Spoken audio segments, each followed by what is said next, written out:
I won! That's a good play! Since 1974, the Rhode Island Lottery has paid over $57 billion in prizes and contributed over $8 billion to Rhode Island's general fund. Your Rhode Island Lottery, a good play for 50 years and counting. The regular season is quickly coming towards its end, and it's a rare Sunday home game for the Newport Gulls in divisional action as they welcome in their rivals, the Ocean State Waves, in the final regular season edition of the Pell Bridge Series. Welcome into Cardines Field. I'm Sam Reese, and this is the Newport Gulls pregame show. The Gulls just had 4 consecutive games on the road, lost the first couple, but then put together a doubleheader sweep yesterday at the Mystic Schooners to officially clinch the Coastal Division. Tonight provides an opportunity for Newport to take things one step further and lock in a top 2 seed for the 2024 NECBL playoffs. It's the penultimate contest of the 2024 NECBL regular season here at Cardines Field, and we've got plenty of interviews coming up next here on the Gulls pregame show. Welcome back to the Newport Gulls pregame show. I'm Riley Dano, and I'm joined by the man who was behind the mic the last time there was a regular season game played on a Sunday afternoon at Cardines, Mr. Nick Lima, the Gulls Hall of Famer. Nick, how are you today? Good afternoon, good evening. How are you, folks? Good to see you here back on the network, and looking forward to a nice night of baseball. It's my first game this summer. I can't believe it took me this long to make it down here. Nick, gotta say, feels a little unusual to see you without that trademark fedora on here on the pregame show. I thought about it, I was like, you know what, should I show up in the full suit, grab the fedora? But, I just want to come casual, enjoy the game. I mean, so let's talk about the start, because really, there was no expectation of a broadcasting network, and you took an idea and launched it into something that's become one of the signature hallmarks of summer collegiate baseball. Can you walk us through what that initial process was like? I was 19 years old. My brother, Tommy, he was 14, right? He's in high school. We show up here. We're trying to get community service hours for the high school kids. Come on down to this in the summer, earn some hours, videotape the Gulls. We'll put it on public access TV, and it just blew up into everything that we have today. Look, we're on ESPN, national, international, live streaming, and we were the first summer collegiate baseball team in the entire country to do live video streaming in 2005. And in 2006, we broadcast every game live here from Cardines Field, every home game start to finish. Again, the first summer college team in the entire country to do that. I was just really proud to be part of that. I was proud to have a good team of people. There are high school kids, college kids, interns, volunteers, just coming down, helping us out, and bringing Newport Gulls games to the families, of the players and their friends back home, and as it turns out, over time, tens of thousands of watchers and listeners. So I guess that's my next question then. Did you ever imagine it could get to where it is now with a global, almost international reach? Absolutely not. Not in my wildest dreams. I was just happy to be on Newport County Television Public Access. I was just happy, we were streaming online or on YouTube back in the day. To be streaming now on ESPN, I watch the games. I've been watching the games all summer. To see the production values and trust me, for the time, 15 years ago, we had a few cameras, we had instant replay and all that, but the level of professionalism that exists now is night and day compared to what we were able to pull off, and I'm just so impressed how the Gulls, as a broadcast team, as a group, as an organization, continue to raise the bar, not just on the field, but with this production and the quality of the media operation. You talk about raising the bar. I don't think anyone really is emblematic of that, quite like your brother, our producer, Tom. Can you talk about his role as a high schooler coming in, helping you found this broadcast network, and then really expanding upon it, continuing to raise the bar to this day? Tommy's been here since day one, 2004. He was 14. I think he was 13 years old when we first started. He was setting up these cameras here at 1 o'clock in the afternoon, wiring the ballpark. Sitting down there in that 90-degree production control room before they had a little AC in there. And he does so much work. And he, I left the team in 2016. That was my last season. And here we are 8 years later. He's still here. He's still coming to here all the time. And guiding the new generation. Tom Lima is the heart and soul of the Newport Gulls media operation and everything that has been built up. And he and I used to have some wild fights down here. Let's do a 45-minute pregame show in the playoffs. We can't do that. It's impossible. Let's start taping at 3 o'clock for a 6:30 game. Nesson wasn't doing that, and here we were, 15 years ago, pulling it off with volunteers. Speaking of phenomenal returns to Newport, you had your return in December when you were inducted into the Gulls Hall of Fame. Alongside manager Mike Coombs, can you talk to us about what that moment felt like to finally get the recognition you so richly deserve? I'm just so honored and humbled by it, and to be honest, it's a blur. I really can't believe it. There's so many deserving people in this organization, and to be honored like that, from Chuck and Chris, Ronnie, Greg, Mark, the whole ownership group, Mike Falcone, to invite me to participate in that special event, the video tributes, and most of all, to be up there with Mike Coombs, the skip. I was there with him from 2005 all the way to 2015. He and I shared a lot of bus rides together. So to share a stage with him, plus 5 of the best players in Gulls history, another 5 Hall of Famers. There's 7 of us inducted in that class earlier this year. It was truly special and truly remarkable. Well, it's been another special season here at Cardines. We're going to take a short break. When we come back, the Newport Gulls pregame show rolls on. Welcome back to the Newport Gulls pregame show. I'm Ryan Daniel, joined by shortstop Randy Seymour. Randy, a big win for you guys last night, clinching the Coastal Division. What's the feeling knowing you guys are guaranteed a first-round home game here at Cardines? It's a great feeling, especially playing here at Cardines. You gotta love it. It's the best place to play in the league, and especially having the home advantage, it's the way to go. Yeah, definitely been a very good team here at home, but took care of business yesterday on the road. 2 really clutch wins, 2-run wins against Mystic. It looked tough at times yesterday, but what were you guys able to do to kind of dig in, fight, and get those 2 wins to help seal the division? The first innings were rough for us, but pitching came clutch along the end, and gotta give our hats off to those guys. The hitting slowed down after the first inning. Yeah, I think we have to talk about Cade Shoutwell. Can you walk us through what it was like in the field watching that performance from Cade? Like I said, he had a rough first inning, put his head down, said, who cares, I gotta finish this game, and he did. He finished the whole game, and it was fun to watch for sure. Speaking of things that are fun to watch, you guys have an opportunity tonight with a win to basically make tomorrow an exhibition in that you could lock yourselves into the 2 seed. We've heard rumors of you talking all season about how well you could pitch. If you guys lock yourself into the 2 seed, you going to have a conversation with Coach Coombs about convincing him to let you pitch tomorrow? For sure. It's a position player's dream to get on the mound again, and I can give the fellas a chance to win. What would your pitches be besides the fastball? Fastball, slider, changeup, cutter. What are you hitting on the gun if you're going up there pitching tomorrow? 92. All right, well, he says 92. You'll have to tune in tomorrow to see it, but before that happens, Gulls have to take care of business tonight. We're going to take a short break. When we come back, the Gulls pregame show rolls on. A warm welcome back into the Newport Gulls pregame show. I'm Sam Reese, now joined by the manager of the Gulls, Mike Coombs. Mike, always pleased to be joined with you, as always. I'm good. Yes, sir. I'm doing well. It's been a busy stretch right out of the All-Star break for you guys. You just had 4 consecutive road games.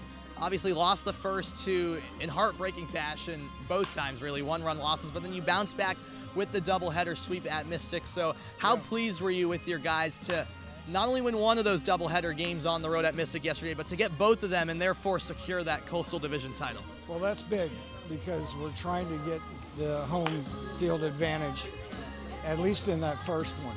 Yeah. And who knows what can happen. I've been in this league, and you never know. The strangest things happen. So I was proud of them. They came back. They fought for Newport, and couldn't have asked for a better day. And was that kind of on the back of your mind heading into yesterday? Did you know the scenario that, if you won both of those games, you would lock up that Coastal Division? Because obviously it would help, these last couple of games of the regular season to maybe rest some guys before that playoff stretch as well. I was thinking about that, but this guy named Sam gave me too many scenarios, and I didn't know, okay, all right, who's on first, what's on second, today's pitching tomorrow, and I was like, all right, Sam knows what he's talking about. We'll go with that. Sometimes I do. And I said to boys, hey, win a pair and Yes. we're there. Yep. Win a pair and we're there. There we go. That could be the new saying. That's some good rhyming right there. What do you think? That's a good. I really like it. I like that too. Yeah, win a pair and you're there, and you are there as the Coastal Yeah. Division champs, securing home field advantage for that first round, as you mentioned. Possibility tonight with a win, you'd lock in a top 2 seed, which would secure home field advantage in the first 2 rounds. So that's still at stake as well for you guys. I want to talk a little bit about the pitching, and just one more time going back to yesterday, looking at the bright spot in Cade Shatwell, who pitched he had a 101 pitch complete game performance, 7-inning game, but still very impressive nonetheless. I imagine heading into that game, especially after how game 1 played out, where you had to go a little bit deep into your bullpen, I assume the message was, hey, Cade, you're going out here, you're pitching the entire way. We told Cade before the game, don't even look in the dugout. We're not coming to get you. So if the umpire takes you out of the game, that's on him. But we're not, Kevin and I aren't going to come get you. And he started laughing. He goes, okay, I got this. And then he went out and he did a great job. The first inning was a little scary, but he settled in and had command the rest of the way and stepped up. That was good. He stepped up in a big way, to your point. And after he allowed those couple of home runs in the first inning, he was obviously lights out the rest of the way. But how concerned were you at that moment? It was almost like a deja vu. It was. Because we had scored 4 in the first game, and then they came back. Then the night before at Vineyard, we scored 5, and they came back. And I was like, all right, I'm going down to the bullpen, Kevin. You got this. I'm going to go down there and just pray. Yeah. And, you know, he did give those up, but after that he came back and shut them down.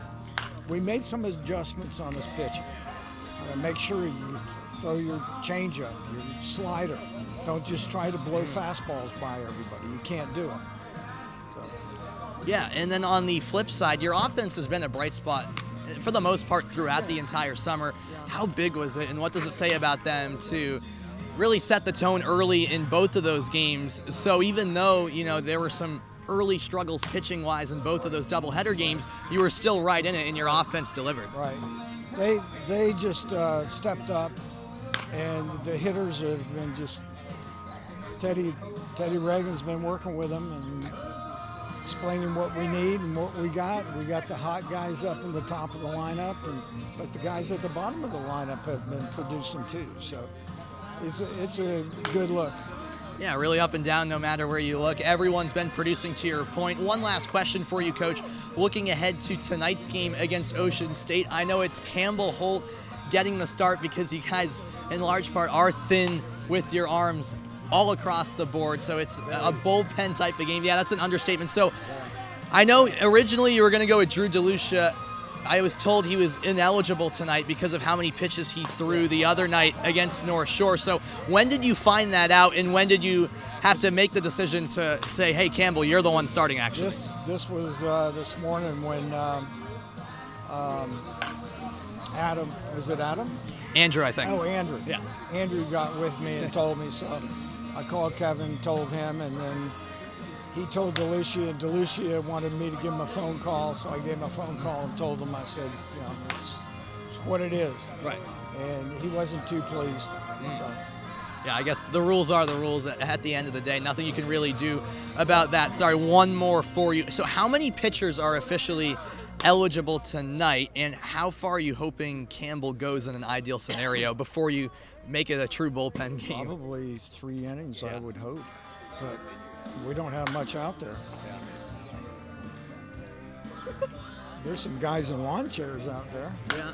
Yeah, they bring them over from Ocean State. Yeah. Yeah, when they come over, they call it the beach. I don't know what we got. We don't have much. Are we looking at 5 around there? I Something don't know. like that. Somebody's gonna have to man up. Somebody's gonna have to man up. There we go. All right. Well, appreciate the time as always, Coach. Newport 26-15, thanks as always. We really appreciate the insight. Shout out to Nick Lima and Yes, his beautiful wife. a huge shout out to Nick Lima and his beautiful wife. We had the pleasure of Nick. We interviewed him earlier. He'll be on the broadcast as well in the second inning. We're going to have him on, so I'm sure it's great to see Nick back as well. I think I'll be ejected by then, and I'll come up there and run out. We'll have you in the booth too, Coach. All right, Okay. appreciate the time. We'll be back with more on the Gulls pregame show in a moment. Welcome back here at Cardines Field as we continue with our pregame show. Nick Lima joined by Newport Gulls skipper Mike Coombs. Skip, how are you today? Oh, seeing you? Awesome. Awesome. You're back. For how long you'll be here, I don't know. But you're back, and your beautiful wife over there, that's awesome. Thanks for coming out. Hillary and I coming down today, Skip, to take in a game, and hopefully we bring some good luck here as the Newport Gulls get ready to wrap up the season. That's what I'm saying. Skip, it's so good to see you, man. It's good to see you, my friend. The Hall of Famer, the best coach in ACBL history. You're the Hall of Famer broadcaster, the best, and you handled that pitching in Keene. That's true. I took on Tommy John back in 05. Skip, what brings you back to the Newport Gulls year after year, coming back here after retirement, after your induction to the Hall of Fame, to do this all over again? This was easy because when I came up for that induction that we went into, Chuck goes, hey, Holbrook's not coming back. He got a job at Northeastern. He's going to be out all summer. So what do you think? And I said, well, let me talk to Kate. We'll get back with you. So I kept sitting on it. Chuck kept calling. So finally I said, yep, okay, let's do it. How important is it to have your longtime friend Kevin Long here with you? Oh, my God, yeah. He's just works his tail off, does a great job with the pitchers, and tries to keep me in check. Here we are, just a couple of days away from the postseason. What are the prospects here for the Newport Gulls looking ahead here to August? Well, we've dealt with some pitching headaches, and if we can get our bullpen correct, which might be tough, I don't know. They got to step it up. Think back to that 2014 season, the Gulls lost a lot of pitchers, still won the championship, had guys like Armand Rugel and Mark Huberman. As Blaze Salter would say, he's our Randy Johnson. Skip, you've always told me one key thing to think about in baseball, and that's one pitch, one out, and one inning at a time. That's it. One inning, one out, one pitch at a time. That's whoever coined that phrase, they should make millions off of it, because that's what it's all about right there. You and I both know that. And we both know Kenny Powers is somewhere up in the stands somewhere. You never know when you're going to see him. Lima time might be around as well. Lima time. That's it. Newport Gulls manager Mike Coombs. Skip, thanks for joining us as always. Appreciate you. Love you, boy. Thanks, Skip. Our pregame show continues next here on the NECBL Broadcast Network. Welcome back into the Newport Gulls pregame show. I'm Sam Reese, and look who's back. It's Brody Zako back in town here at Cardines Field. Brody, first of all, it's great to see you again. And how good is it to be back in Cardines? And for those who don't know, you were raking in June for Newport, went home, had surgery done. So how did that all go, and how good is it to be back supporting the guys, even though, unfortunately, we aren't seeing you out there on the field? Yeah, no, it's great to be back. Missed the guys. Good to see them again. Surgery went well. Got everything fixed up. I'll be good to go for spring. So it's excited to be back in Newport cheering on the guys. Awesome. And at what point, like in June, did you realize that, maybe you had to shut it down, unfortunately, even though you hit 6 home runs, we're top of the leaderboard in the NECBL? It was like probably 2 weeks in. I was throwing. I was like, yeah, my arm's just toast. I can't do this anymore. So then I talked to Coombsy and Chuck, and they're like, yeah, you can DH. So I'm thankful for them and allowing me to do that. So absolutely. And when you came to the realization that you're going to unfortunately have to get this surgery done, how quickly did you kind of make the decision that, hey, once that's done, once I recuperate at home, I'm going to come back to Newport, support the guys the rest of the summer? Oh, I knew that as soon as I left to go home for surgery. I knew I was coming back as soon as I could, so glad to be back. And what does that say about, yourself as well, even though you can't be out there, still supporting the team? And how much, the summer in Newport has meant to you, even though maybe it hasn't gone exactly the way you wanted in terms of playing the entire season. I mean, I'm just for the guys, I love cheering on the guys and hanging out with them every day, and it's just always a good time at the ballpark. Absolutely. You heard it right here. Brody Zako for the guys. We love to hear that. Brody, really appreciate the time as always. Everyone's happy to see you. Back here at Cardines, supporting the guys here as Newport tries to take down Ocean State later on tonight. We'll be back to wrap things up on the Gulls pregame show in a moment. We might have broke a record for the longest pregame show of the year here on the Newport Gulls Broadcast Network, and I don't think anyone's complaining. A ton of great content. Nick Lima back in town. We had some fantastic interviews, and the baseball is coming up here at Cardines Field. It's the Gulls and Waves for the final edition of the Pell Bridge Series this season in the penultimate regular season game here at Cardines. If you want to watch the action, you can do so over on ESPN+. First pitch scheduled for 6:35. That's it here on the pregame show. I'm Sam Reese. Thanks so much, everyone, for watching. I won! That's a good play! Since 1974, the Rhode Island Lottery has paid over $57 billion in prizes and contributed over $8 billion to Rhode Island's general fund. Your Rhode Island Lottery, a good play for 50 years and counting.